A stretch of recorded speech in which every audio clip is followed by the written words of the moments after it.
on that transgender subject, I've seen the clip, but I don't know if you've seen it.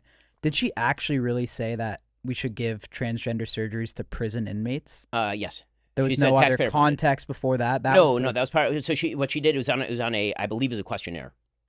So the questionnaire was, should inmates of prisons in California be given transgender health care, which means taxpayer funded surgeries, and she checked yes on it. It was like an ACLU questionnaire. That's just so crazy that a presidential candidate is like running on that. Honestly, this is part of the thing that the Democrats are benefiting Like, that from. is There have been just studies crazy. done on this, like that people, like, you'll mention what the Democrats actually say, and people be like, no, like, no, but really, yeah.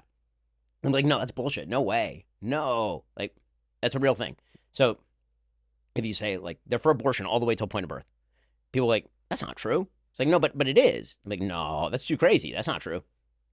Unfortunately, it is. What is your overall opinion just as of Kamala? Man, she's a completely empty suit. She's a completely empty suit. There is nothing there. Mm-hmm. And you can see it anytime anybody asks her a follow-up question, there is nothing there. She's got one layer of slogan, and then you scratch beneath the surface, and it's just vacuum. She's absolutely vacuous. I don't think she's smart. I don't think she's talented. I think that she is good at reading off a teleprompter in short spurts. I think the more you see her, the less you like her, which is what the American public have been experiencing every time they're reintroduced to her.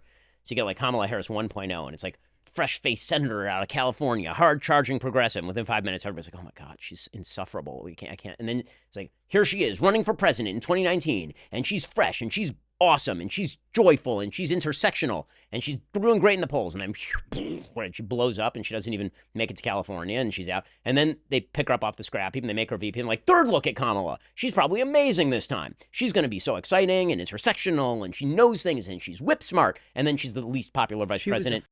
Ghost Yes. for the last 4 years. Yeah, because you what didn't happened hear is that anything about it. She was so unpopular over the first 2 years. They just hit her.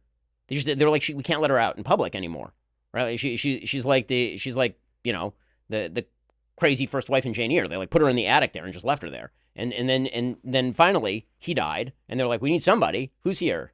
Let's grab Kamala. Let's do that. And so they grabbed Kamala, like, fourth look at Kamala Harris. I was like, oh my God, the brat and the joy and the dancing and Tim Walz and his crazy weird ass hands and all that kind of stuff. And I mean, they somewhat, not that we like her, but they somewhat succeeded Yes. in it a little bit. For the first which few is weeks. crazy. I don't know how they did it. Well, I mean, the answer was they never let her answer a question.